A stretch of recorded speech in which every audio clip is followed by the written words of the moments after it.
Boa noite, irmãos. Graça e paz.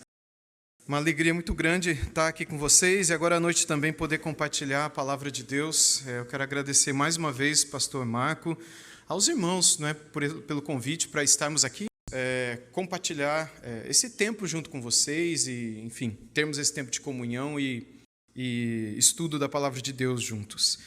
Eu gostaria de convidar vocês a abrirem comigo suas Bíblias nessa noite, no livro de Gênesis, no capítulo 46.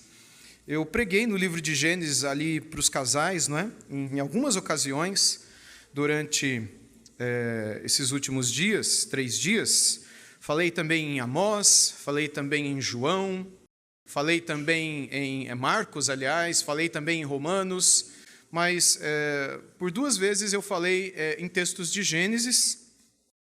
E hoje à noite eu quero falar também em Gênesis, e algumas coisas que eu disse servirão como pano de fundo para daquilo que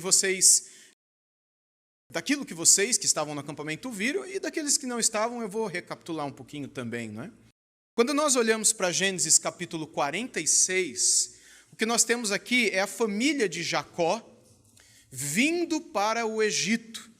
Qual é a situação, meus irmãos? Quando Jacó ele volta de Padã Arã, onde ele se casou com Raquel e com a Lia, as filhas de Labão, o irmão da mãe dele, a Rebeca, ele volta para sua terra e ali ele se estabelece, ali os filhos dele crescem e, enfim, depois de um tempo, quando os filhos já são bem maduros, o filho querido dele, o mais querido dele, porque era filho da esposa mais querida dele, que era a Raquel, e havia esse pecado, sim, de favoritismo, Não é certo esse negócio de essa esposa, aliás, não é certo ter mais do que uma esposa. Além disso, não é certo, se você tem mais do que uma, terá que você goste mais do que a outra, Mas isso eu acho que não é um problema para ninguém aqui. Eu tenho certeza que não é um problema para ninguém aqui, Agora, é possível que nós caiamos na tentação de gostarmos mais de um filho do que de outro. E isso também não é certo. Mas esses problemas existiam naquela família. Eles gostavam mais de um do que de outro. E Jacó gostava mais de José. E José tinha 17 anos de idade. 17. Quando... Tem alguém aqui com 17 anos de idade? Opa, tá aí, 17. Era a idade dessas crianças aqui, 17 anos de idade. Os irmãos todos mais velhos, trabalhando lá no campo, cuidando dos animais, e o pai pede para o menino ir lá ver. E toda vez que o José ia, com 17, voltava falando mal dos irmãos. Voltava dando notícias ruins dos irmãos. E isso fez com que os irmãos não gostassem de José, porque ele era um fofoqueiro. E falava mal dos irmãos. Além disso, José teve alguns sonhos estranhos. Vocês lembram dos sonhos? Um sonho em que ele viu 12 feixes, Aliás, 11 feixes. O dele era o 12º. E os 11 se curvavam diante do dele, que ficava de pé. E os irmãos ficavam irritados. O que você quer dizer que todos nós vamos nos curvar diante de você? E aí depois ele teve um outro sonho, em que ele disse, eu vi... estrelas, o sol e a lua, todos se curvando. E aí o próprio Jacó ficou bravo com ele. Você acha que além dos irmãos, eu e a sua mãe vamos nos curvar diante de você? Ele não era muito bem quisto entre os irmãos dele. Aí um dia o pai, ele tinha 17 anos ainda, pediu para que ele fosse verificar o que estava acontecendo com os irmãos no campo, levar comida para os irmãos do campo, ele foi. Só que os irmãos não estavam no lugar onde eles deveriam estar. E aí, quando ele chegou lá, os rapazes que moravam no lugar disseram que os irmãos dele tinham ido mais ao norte pastorear os seus animais. E ele foi mais ao norte. Quando chegou lá, ele viu os irmãos. E os irmãos, na verdade, viram ele. E falaram, olhem lá o sonhador, Vamos ver agora o que vai ser dos sonhos dele. E aí cada um começou a dar uma sugestão. Vamos matá-lo, foi a ideia principal. Ninguém vai ficar sabendo.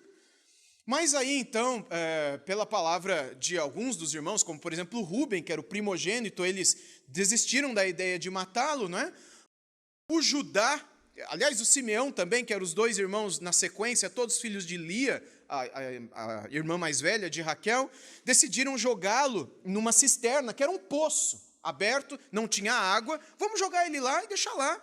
E eles jogaram e sentaram na mesa e ficaram comendo, e José lá, sabe Deus por quanto tempo. Depois de um tempo, decidiram matá-lo. E aí então disseram, não, o Judá, o mesmo Judá do qual veio o rei Davi, veio Jesus, o Judá, ele teve a brilhante ideia de vender José. Ele falou, a gente é nosso irmão, vamos vender ele como escravo.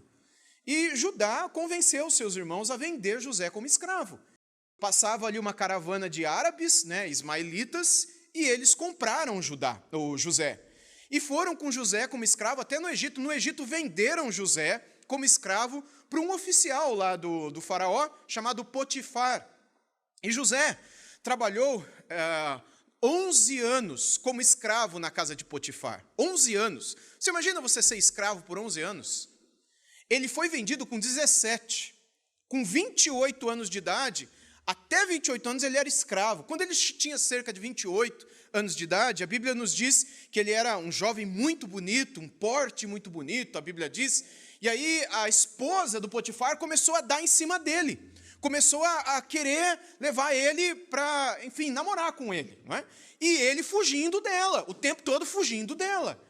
Até que um dia ela pegou e agarrou a roupa dele, ele saiu correndo.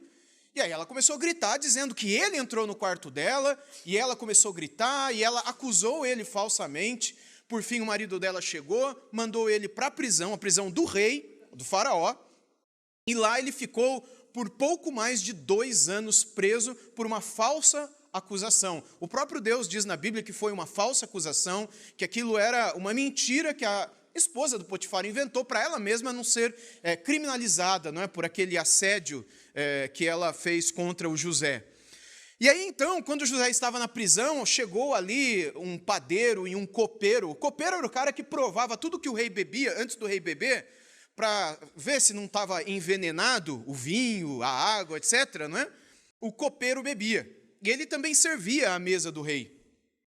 E sabe Deus o que aconteceu lá no palácio do faraó? Que ele foi mandado para a prisão. Ele e o padeiro. Os dois eram chefes de toda a questão da comida lá do faraó. E quando eles estavam na cadeia, eles tiveram um sonho, cada um, o padeiro teve um sonho, o copeiro teve um sonho, José revelou o sonho deles, e exatamente como José revelou, aconteceu, que o padeiro, depois de 3 dias, ia ser tirado da cadeia e ia ser morto. E o copeiro, depois de 3 dias, ia ser tirado da cadeia e ia ser restituído ao seu cargo, e iria novamente servir o faraó na mesa dele. E aí, o José pediu para o copeiro, o padeiro não ia adiantar, porque ele ia morrer, mas para o copeiro, José pediu, quando você for restituído, se lembre de mim e interceda, peça ao faraó em meu favor, porque você sabe que eu sou bom, que eu sou justo, que não é justo o que aconteceu comigo vindo para cá. E ele foi para lá, só que ele não se lembrou de José, ele se esqueceu de José. José foi vendido como escravo pelos irmãos, José foi esquecido, José foi falsamente acusado, José foi injustiçado, e depois de 11 anos como escravo, ele viveu mais 2 anos como preso. 13 anos vivendo nessa condição. Depois, então, de 2 anos, o faraó teve um sonho de 7 vacas magras saindo do rio Nilo, e depois 7 vacas gordas, e ninguém conseguia entender aquele sonho e explicar para Faraó o que significava aquele sonho. Até hoje, quando a gente fala sobre, estou vivendo dias de vacas magras, né? De vez em quando a gente fala isso, né? Vem desse sonho de Faraó, que são tempos de seca, tempos de falta de dinheiro, etc. Né? E o copeiro lembrou e falou, eu lembro que tinha um jovem hebreu lá na cadeia, quando eu estive lá, que ele revelou o meu sonho. E tudo que ele disse aconteceu com o padeiro e comigo. Talvez ele possa revelar o sonho do Senhor. E aí o faraó mandou chamar o José. E quando José veio, José revelou o sonho dele e disse, serão 7 anos de grande prosperidade, 7 vacas gordas primeiro, em que vai se produzir muito no Egito e tal, não é? Mas depois virão 7 anos de grande seca, muita fome, muita gente vai morrer. Então, o Senhor tem que fazer o quê? O Senhor tem que estabelecer alguém para governar muito bem o Egito, nesses 7 anos de prosperidade, em que a terra vai dar muito trigo, muita plantação, os animais vão, enfim, reproduzir muito. Então, ajunta muito nesse tempo, para que a gente tenha comida nos últimos 7 anos de vacas magras. E aí o faraó disse, mas quem pode ser mais sábio e inteligente do que você? E aí ele disse para todos os oficiais que eles deveriam reverenciar o José, e José foi colocado como governador de toda a casa do faraó e do Egito. E o José, durante 7 anos, governou o Egito, de modo que o faraó não tinha preocupação nenhuma com o que acontecia. O José, foi dado a ele um outro nome, foi dada a ele uma esposa que era filha de um sacerdote egípcio da cidade de On. E ele se casou com ela, teve 2 filhos com ela, o Manassés e o Efraim, que depois entraram, não é, nas tribos de Jacó, nas tribos de Israel, mas isso é lá na frente, é outra história.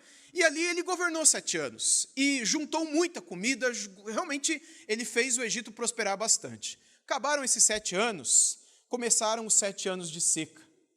As nações, os rios secaram, tudo secou, as plantas secaram, os animais começaram a emagrecer e a morrer, e as pessoas começaram a se preocupar. E começaram a ouvir falar que lá no Egito tinha muita comida estocada, tinha muito animal sendo alimentado, e todo mundo podia ir para o Egito comprar animal, comprar comida, comprar tudo que eles precisassem para poder sobreviver. E assim todo mundo vinha para o Egito. Todas as nações ali do entorno do mar Mediterrâneo, do norte da África, do Oriente Médio, do sul da Europa, vinham para o Egito. O reino do Egito ia até o sul da Europa. E eles vinham para poder comprar e comer. Inclusive, alguns que eram de Canaã, que eram os filhos de Jacó. Quando eles vieram, José já estava no Egito. 11 anos escravo do Potifar, 2 anos na cadeia e mais 7 de vacas gordas. Então faz a conta aí para mim que eu sou ruim de matemática. 11 mais 2 mais 7... Opa! Você é filho de quem? Muito bem, parabéns. É isso mesmo? Muito bem. A minha incredulidade vem a minha ignorância, né? 20 anos que José já estava no Egito.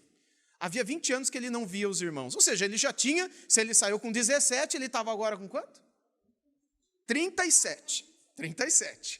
Quase 40 anos de idade, sem ver seus irmãos. Quando os irmãos chegam, os irmãos não reconhecem ele.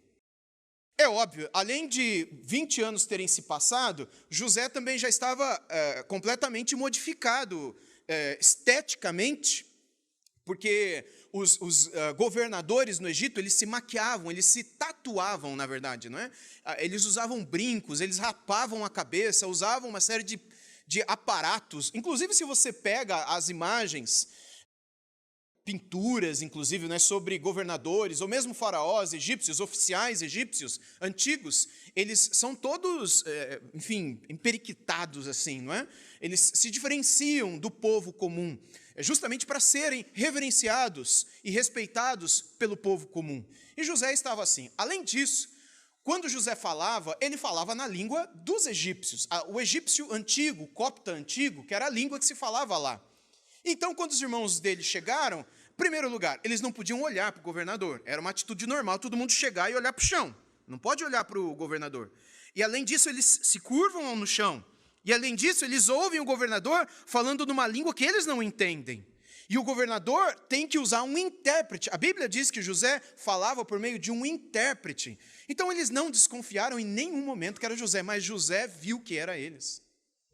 Como é que vocês acham que ficou José nesse momento?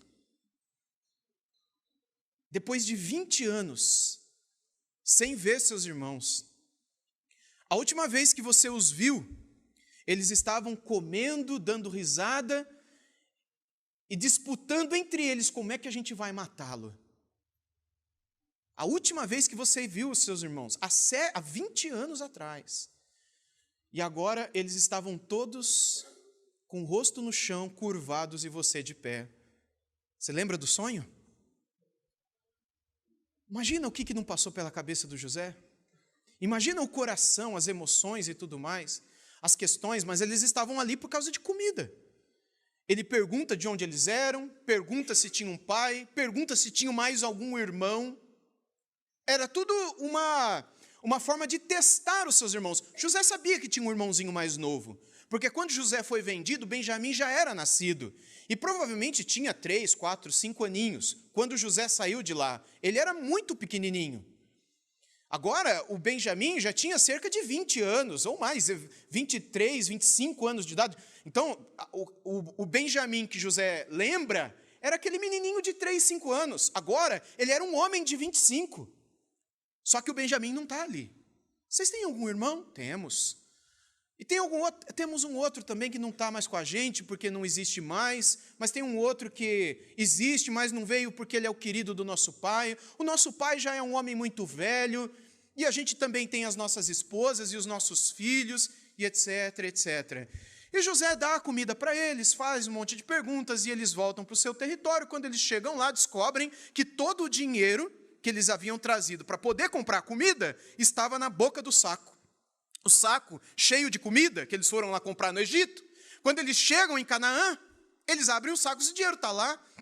O que será que aconteceu?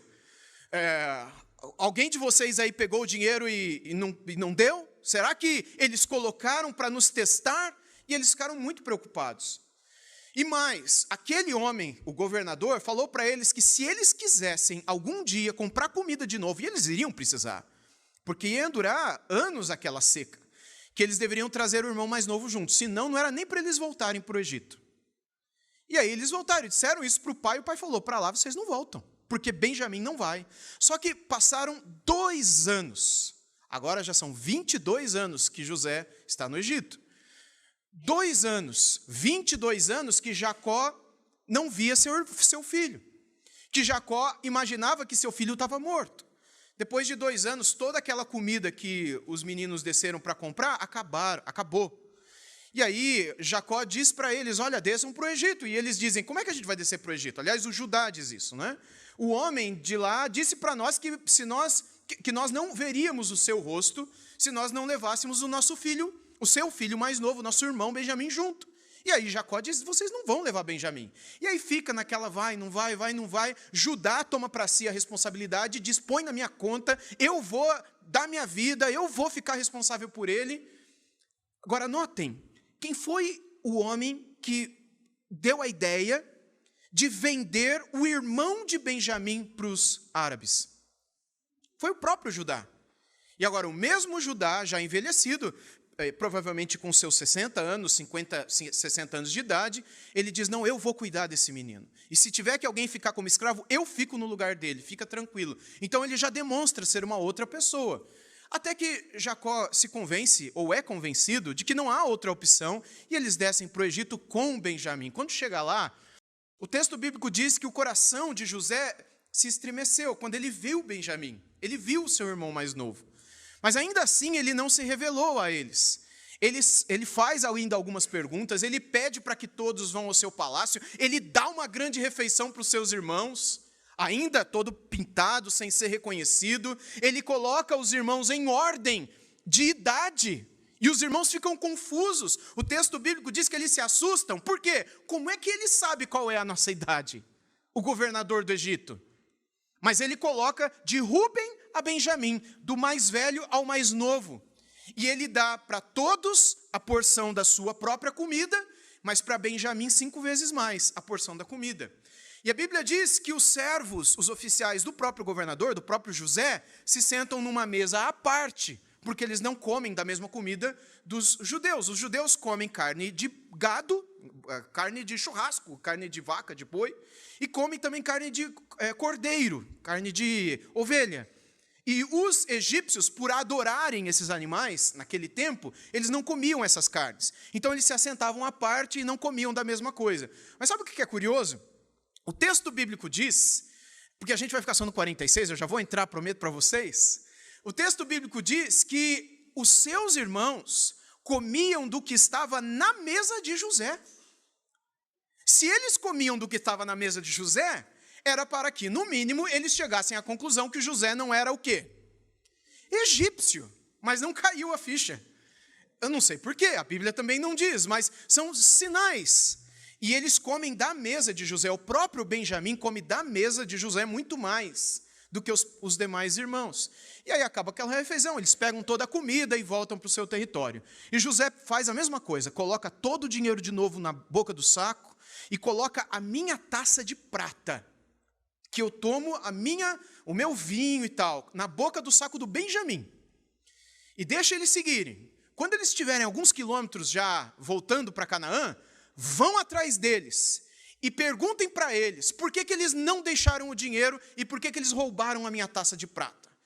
E aí diga para eles que vai ficar como escravo aquele que roubou a taça de prata. E aí os servos de José falaram, ok, fizeram exatamente isso. E colocaram de novo o dinheiro, e aí os meninos foram embora. Os filhos de Jacó, não, os seus irmãos. Depois de alguns quilômetros, os servos de José foram atrás deles, chegaram lá, falaram, por que vocês fizeram isso? O meu senhor não foi bom com vocês? Vocês não comeram na casa dele, da mesa dele? Por que vocês estão com o dinheiro na boca do saco? E eles disseram, de jeito nenhum, a gente trouxe dinheiro em dobro, não só para pagar o que a gente levou da outra vez, mas inclusive para a comida de agora. Quando que nós faríamos isso? Então por que vocês roubaram a taça de prata do meu senhor? E aí eles falaram, olha, você pode matar quem fez isso. Eles falaram. Então tá bom. Mas só que eles sabiam que eles não iam fazer isso, né? E ele falou, não, eu não vou matar não, o administrador da casa do José. Eu vou só levar como escravo e os demais podem ir embora. E eles falaram, tudo bem.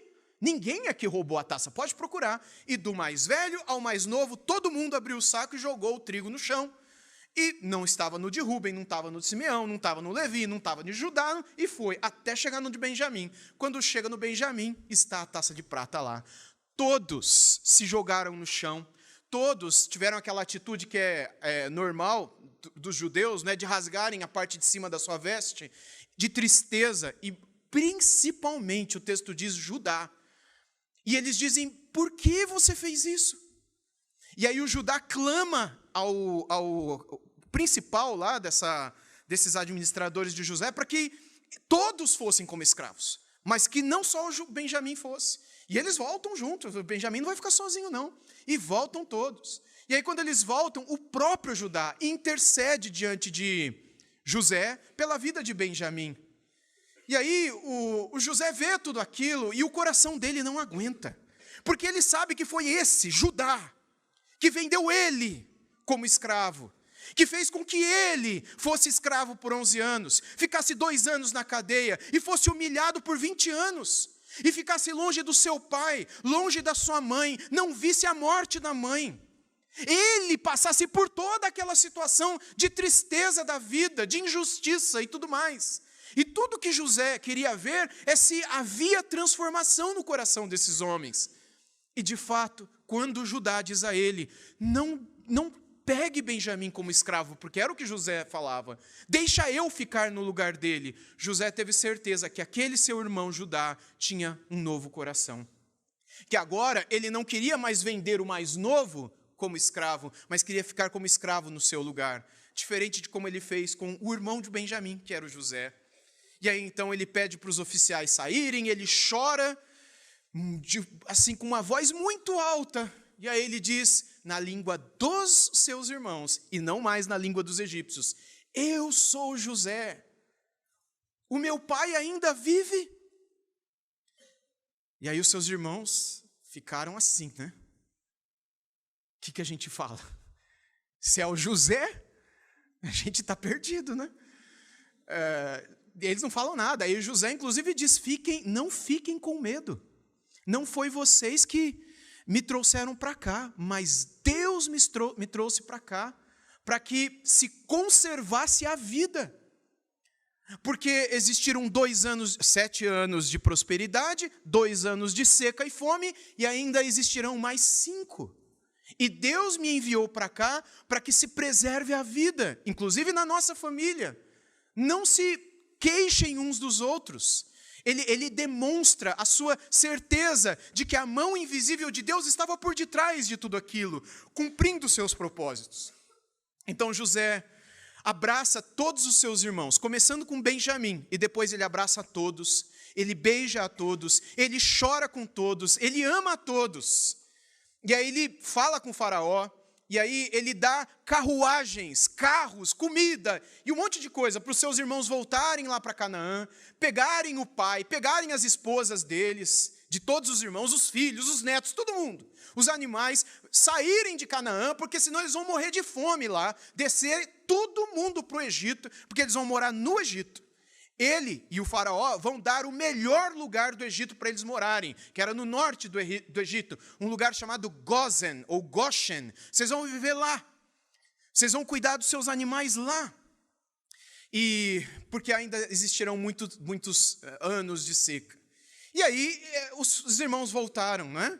E José pede para eles não brigarem no caminho. Eles chegam lá, contam para Jacó. Jacó quase morre de quando recebe a notícia. Mas vendo todas aquelas carruagens, vendo todos aqueles presentes, ele se convence de que de fato José estava vivo, de que de fato José era governador do Egito, e ele decide descer para encontrar os seus irmãos. E aí então nós chegamos em Gênesis 46, que diz assim no versículo 1: Israel, que é o Jacó, partiu com tudo o que possuía, e chegou a Berseba e ofereceu sacrifícios ao Deus de Isaque, seu pai. A primeira coisa que o texto nos diz é que Jacó, Israel, ele chega na cidade de Berseba, mais ao sul de onde ele morava, que é bem ao sul de Israel. E ali eles fazem um sacrifício e ele adora o Senhor. Já é um outro Jacó, diferente daquele sobre quem eu falei no acampamento. Um Jacó enganador, trapaceiro, ganancioso, etc. Aqui é um homem transformado, um homem temente, um homem que se entrega, um homem que confia e que deseja adorar a Deus. Ele faz uma parada para adorar. E no meio desse tempo de adoração, Deus fala com ele, versículo 2. Deus falou a Israel em visões de noite e disse: Jacó, Jacó. Ele respondeu: eis-me aqui. Então disse: eu sou Deus, o Deus do seu pai. Não tenha medo de ir para o Egito, porque lá eu farei de você uma grande nação. Eu irei com você para o Egito e certamente farei com que você volte de lá. A mão de José fechará os seus olhos. Aqui Deus conforta o coração de Jacó, dizendo para ele, se Deus disse a ele para não ficar com medo, é porque provavelmente ele estava com medo de alguma coisa. Será que é José mesmo? Será que nós não seremos enganados? Será que nós não seremos roubados no meio do caminho? Será? José sempre teve problema com isso, com confiança, apesar de Deus sempre dizer para ele que faria isso e aquilo. A gente vê isso desde quando ele sai de Hebrom e vai para Padã Arã, antes de se casar com Raquel, com Lia, antes de ter qualquer um dos seus filhos. Deus já dizia coisas para ele e ele já desconfiava. Talvez seja por isso que, mais uma vez, Deus tenha dito a ele: confie, não tenha medo. Você vai chegar lá, lá eu farei de você uma grande nação. O que aconteceu? Eles ficaram morando ali por mais de 400 anos. Aliás, eles se tornaram escravos lá, depois que o José morreu, Jacó morreu, e toda aquela geração morreu, e eles só voltaram de lá 420 anos mais ou menos depois, guiados por Moisés, um descendente de Levi, de Lia, uma das esposas de Jacó, que tirou o povo do Egito e os levou de volta para Canaã.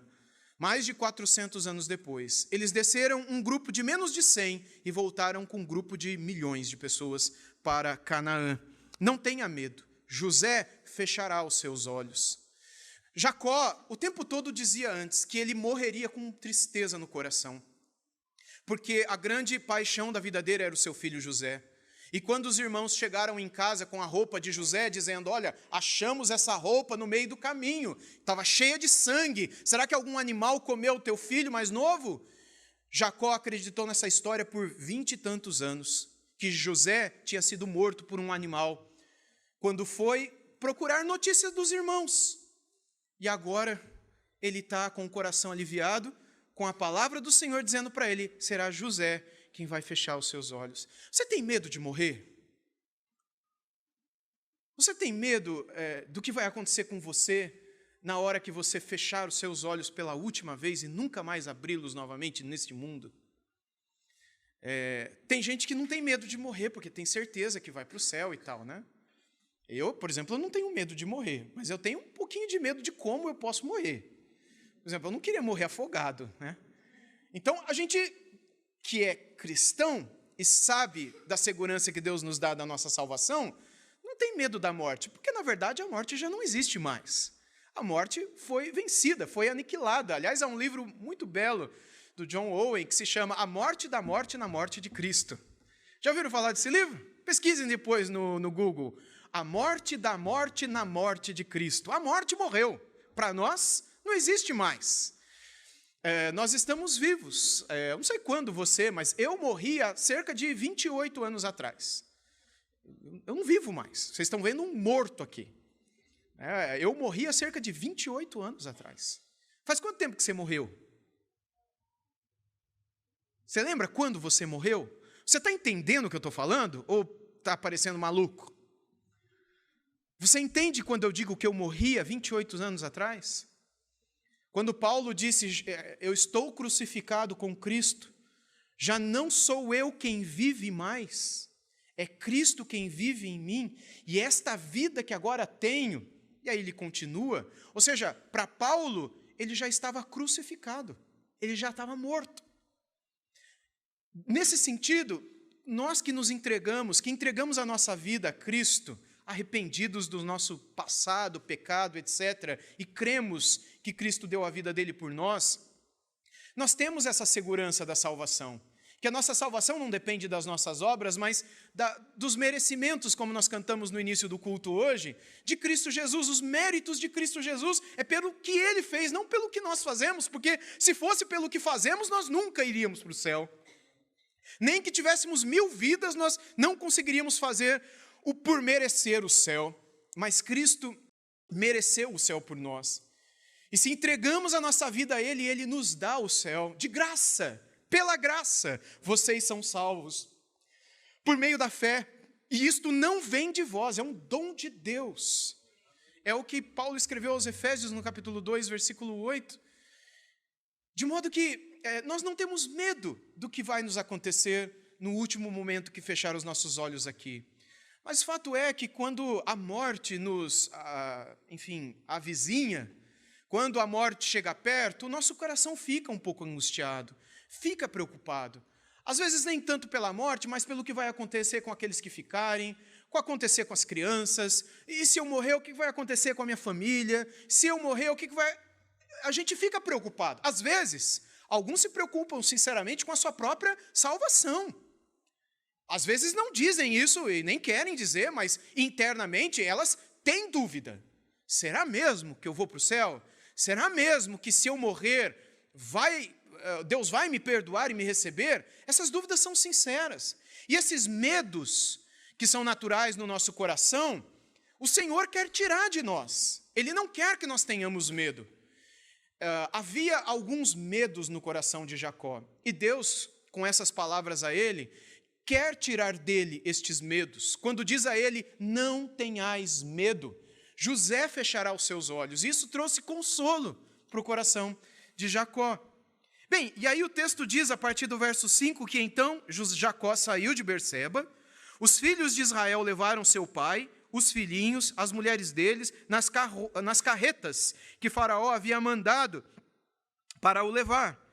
Levaram o gado e os bens que haviam adquirido na terra de Canaã e foram para o Egito. Jacó e toda a sua descendência, seus filhos e os filhos dos seus filhos, suas filhas e as filhas de seus servos, e toda a sua descendência levou-os consigo para o Egito. E aí começa uma genealogia, não é? São estes os nomes dos filhos de Israel, Jacó e seus filhos, que foram para o Egito. Rúben, primogênito de Jacó, os filhos de Rúben, Enoque, Palu, Esrom e Carmi, os filhos de Simeão, Jemuel, Jamim, Oade, Jaquim, Zoar e Saú, filho de uma mulher cananeia, e os filhos de Levi, Gerson, Coate e Merari.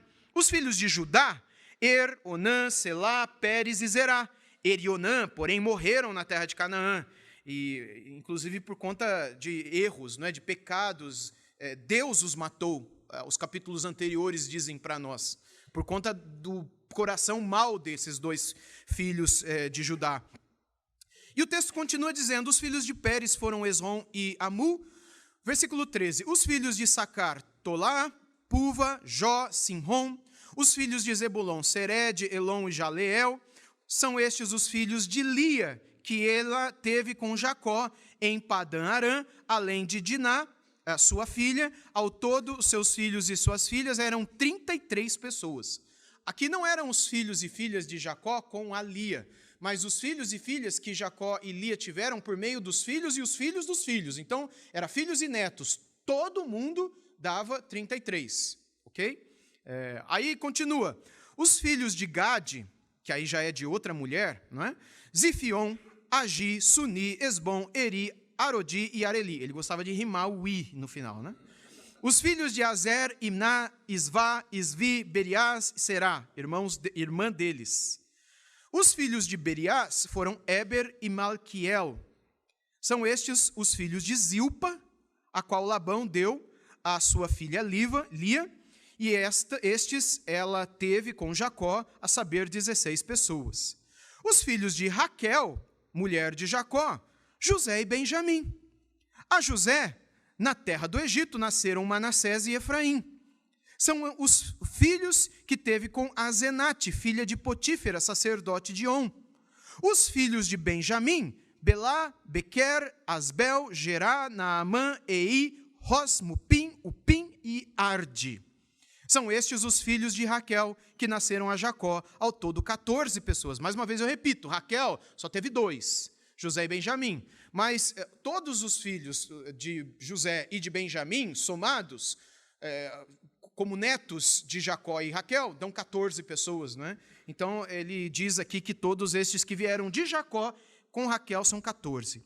E aí continua com a serva, não é, de Raquel, a Bila, o filho de Dan, Uzim, os filhos de Naftali, Jazeel, Guni, Jezer e Silém. São estes os filhos de Bila, a qual Labão deu a sua filha Raquel, e estes ela teve com Jacó, ao todo 7 pessoas. Todos os que foram com Jacó para o Egito, que eram os seus descendentes, fora as mulheres dos filhos de Jacó, eram 66 pessoas. E os filhos de José, que lhe nasceram no Egito, eram 2. Todas as pessoas da casa de Jacó que entraram no Egito foram 70. Então, todo esse pessoal que desceu do Egito e que se encontrou com quem estava lá, que desceu, de Canaã, e que se encontrou com os que estavam lá no Egito, deu ao todo 70 pessoas. Na verdade, deram 75 pessoas. É por isso que, às vezes, a gente encontra números diferentes ao longo da Bíblia. Josué fala que foram 75, e Estevão, quando era apedrejado, lá em Atos capítulo 7, e reconta essa história, ele diz que foram 75 também. Porque a estes aqui se somam aos 70 que são narrados aqui, se somam as 4 esposas de Jacó, não é? A Raquel, a Lia, a Bila e a Zilpa, e se soma também o José que estava lá no Egito. Então, somando tudo, e a Diná também, José foi contado aqui antes, se soma esses 75 que são os números que são apresentados em outros lugares. Então, ao todo, o povo de Israel, o povo de Jacó, que chegou no Egito, eram 75 pessoas. Eram as estrelas dos céus que possuiriam aquela terra, que no começo eram só 75, mas que ele promete, Deus, que seriam como as estrelas dos céus. E o capítulo termina, a partir do versículo 28, dizendo o seguinte: Jacó enviou Judá adiante de si a José, para que soubesse encaminhá-lo a Gósen. E chegaram à terra de Gósen. Então José aprontou a sua carruagem e foi ao encontro de Israel, seu pai, a Gósen. Apresentou-se, lançou-se ao pescoço do pai e chorou assim longo tempo. O texto original é muito bonito, diz que ele chorou, não rios, mas lagoas de água, que seria como se a gente dissesse rios de água, não é, de lágrima, que são as palavras originais. Ele chorou demais no pescoço do pai dele, quando ele viu o pai dele. Pouco mais de 22 anos depois, ele saiu com 17, agora já estava com cerca de 40 anos, e agora ele estava ali diante do seu pai. Era um homem já. E Jacó, vendo seu filho, chora também e diz que já pode morrer feliz e tranquilo, porque ele viu o seu filho e viu que ele estava bem. Não porque o filho estava rico, era famoso, mas porque o filho estava vivo e porque o filho não tinha morrido, comido por um animal, como ele imaginou.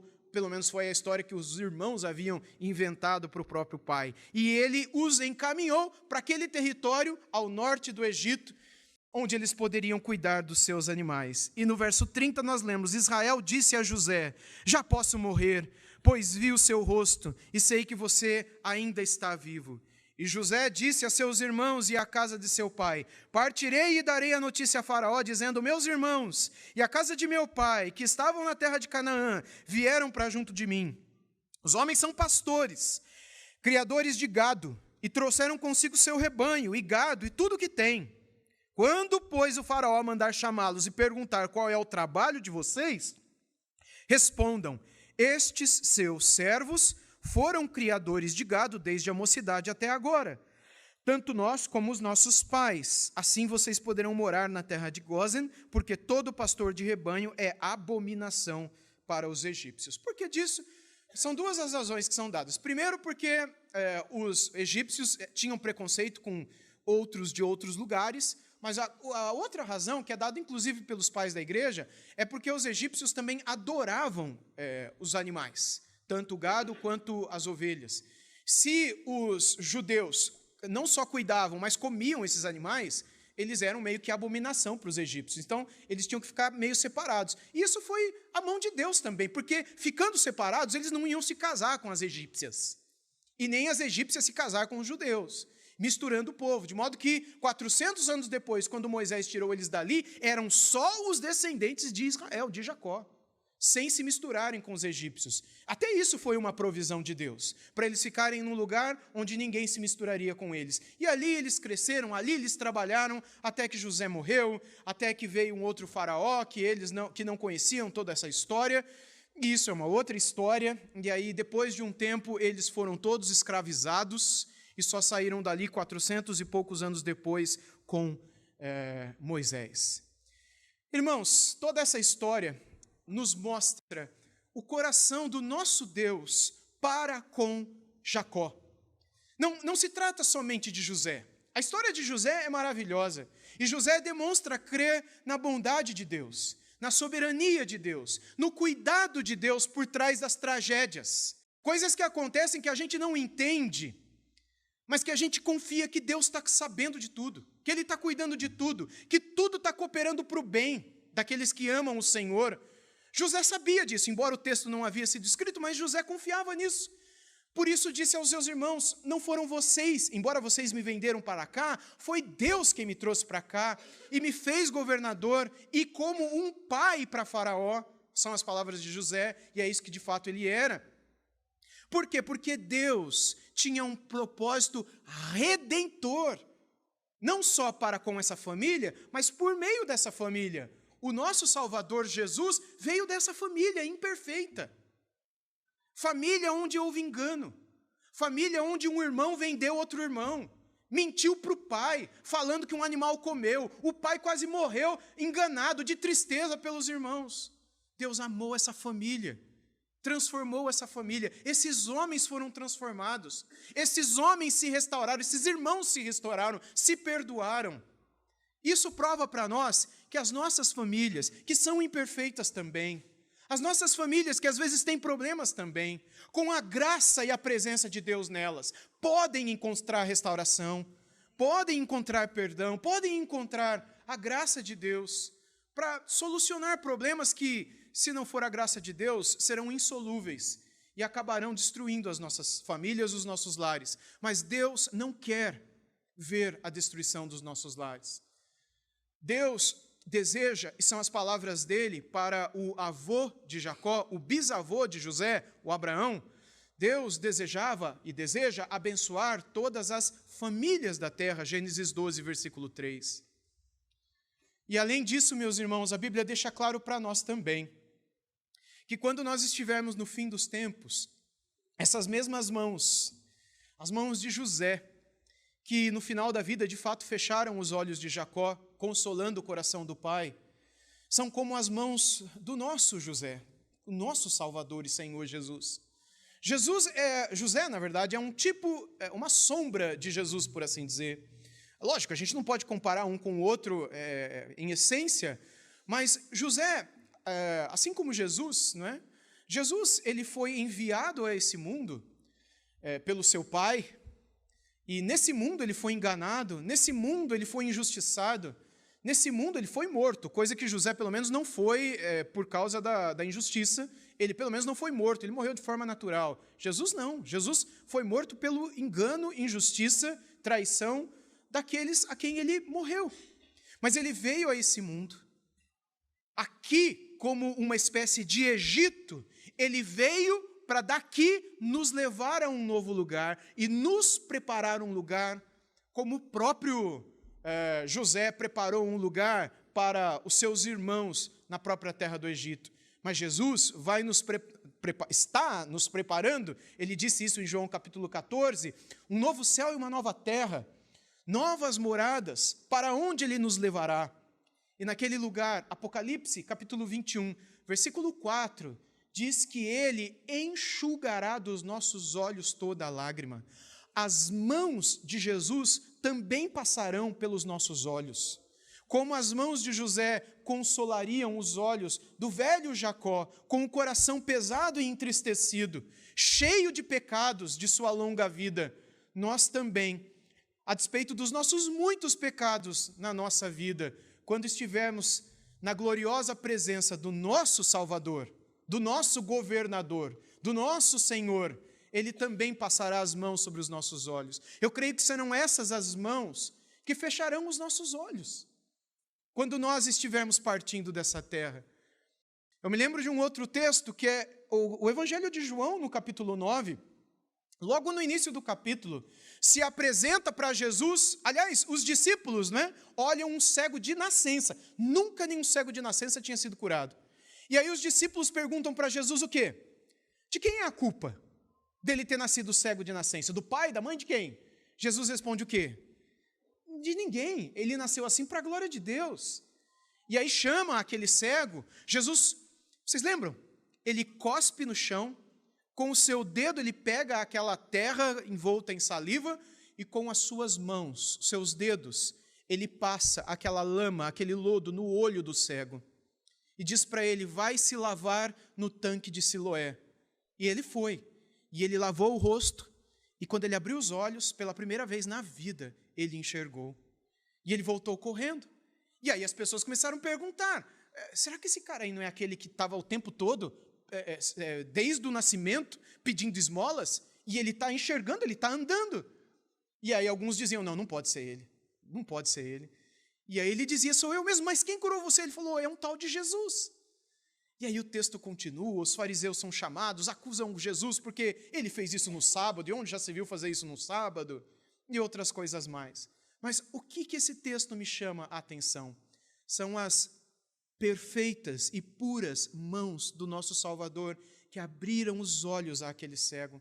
São estas as mesmas mãos que um dia abriram os meus olhos para a gloriosa verdade. São estas as mesmas mãos que um dia espiritualmente abriram os seus olhos. São somente as mãos de Jesus que podem abrir os nossos olhos para a sua verdade e nos levar para o céu.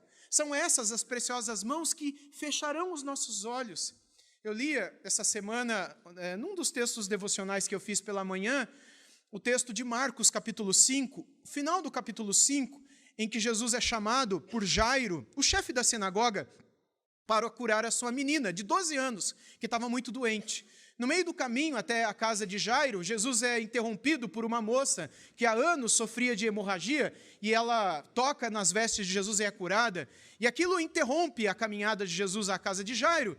Mas, por fim, Jesus volta, ele cura aquela moça, fala com ela, ela fica muito feliz. Aí, quando Jesus volta para a casa de Jairo, continua a sua caminhada para cá, chega o pessoal lá da casa de Jairo e fala, olha, nem adianta incomodar mais o mestre porque tua filha já morreu. E Jesus fala, não morreu, ela está dormindo. E o pessoal começa a rir. Ele chega na casa do Jairo e as pessoas falam, ela dorme, ela morreu. E Jesus fala, ela não morreu. O texto bíblico diz que já choravam, lamentavam a morte. E as pessoas riram de Jesus. Jesus mandou sair todo mundo. Sai todo mundo daqui. Ficou só ele, o pai e a mãe, e ele levou 3 discípulos consigo. Pedro, Tiago e João. Entram no quarto onde a menina estava morta em cima da cama, 12 anos. Jesus só disse o seguinte.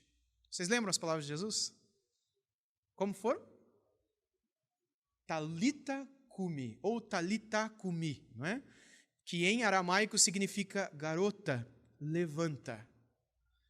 Na mesma hora, Jesus estava segurando as mãos dela, as mãos de Jesus, nas mãos dela.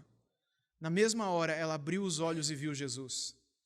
E Jesus pegou as mãos dela e levantou ela olhou para o pai e para a mãe e disse: pode dar de comer para ela. E aí todo mundo ficou encantado com aquilo e alegre com aquilo, porque a menina ressuscitou. Meus irmãos, esse texto falou ao meu coração, porque nessa semana a gente orou lá na igreja por 2 crianças no nosso grupo de intercessão, uma bem bebezinha e a outra com 9 para 10 anos de idade, e as 2 morreram. E isso trouxe, obviamente, tristeza para os seus pais, né? E eu compartilhei esse texto dizendo que nem sempre, quando nós pedimos a Jesus que Ele nos cure, ou cure pessoas que amamos, como, por exemplo, os nossos filhos, Ele nos responde segundo a nossa própria vontade. Mas a vontade dEle é sempre a melhor.